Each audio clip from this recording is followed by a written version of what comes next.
Gwenan Gibbard. Wel, dwi'n dod o Benllyn.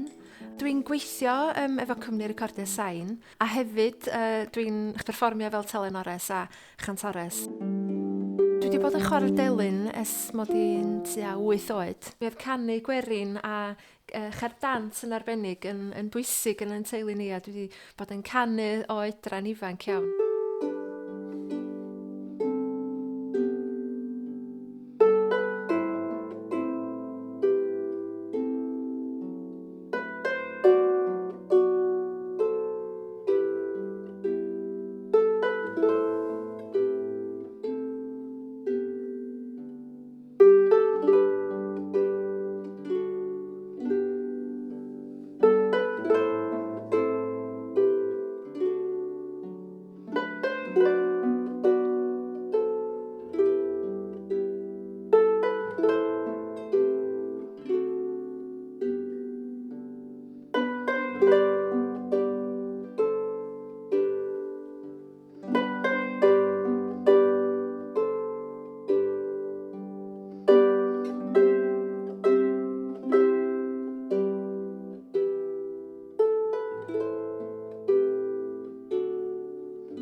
Oedd enw yr alaw gynta, ac mi ddysgais i honno gan Llio Rhydderch. Mae'n siŵr bod y ffordd dwi'n ei chwarae hi chydig bach yn wahanol i'r ffordd mae Llio yn ei chwarae hi, ond dyna sy'n digwydd wrth gwrs oedd i gerddoriaeth gael ei basio ymlaen yn un person i'r llall. Ar ail alaw, un o alawon Llywelyn Alaw y Telynor, wrth y modd yn chwarae alawon cyflym, alawon dawns ar y delyn, a gan elonwy reit y delynores ddysgais i honna. Peidiwch a gofyn i fi beth i enw'r alaw, achos dydw i ddim yn siŵr beth i'r teitl. Do'n i licio trefniant elonwy, oedd na ryw groes ac enni a ryw bethau felly mynd ymlaen, ac oedd hynny yn rhywbeth gwahanol ar y pryd wedyn i mi. Felly, dwi'n mwynhau chwarae'r ddwy yn ofnadwy. Mae'n ddifyr clywed can, a ydych chi rioed wedi clywed i o blaen, a does am llawer o bobl wedi clywed ei pan fyddai'n mynd o gwmpas yn ei chanu hi, a di'n sicr ddim wedi cael ei chyhoeddi. Felly mae'n braf clywed, fersiwn gwahanol hefyd o'r deryn du. Mae yna sawl can, y deryn du wrth gwrs, a sawl fersiwn ohoni, ond mae hon yn un hollol wahanol.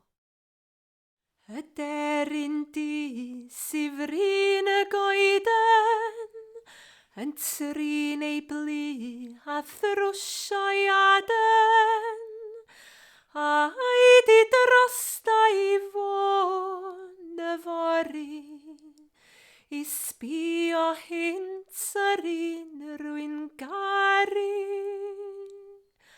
a'i di'n genad i mi.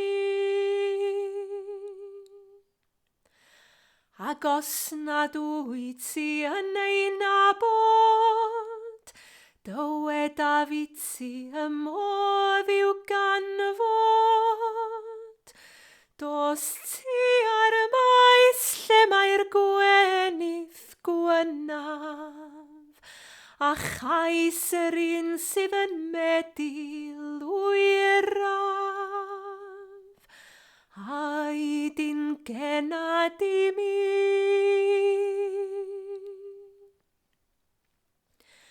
Fe aethodd i yma cyn gwyl ifan, dywedodd deiau yn ôl yn fian, ond liches unwaith yn gair oddi wrtho, i adrodd i mi y byd sydd arno, a'i di'n genad i mi. Fe aeth yr haf yn bryd cynhaiaf, cyn hir yn wir fe ddaw yn eiaf.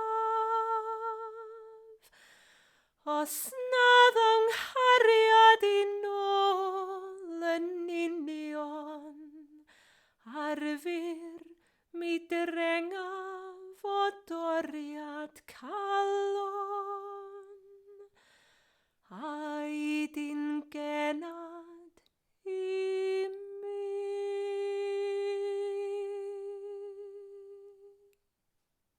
Enw'r gan yna oedd y deryn du, a mi ddysgais i hon gan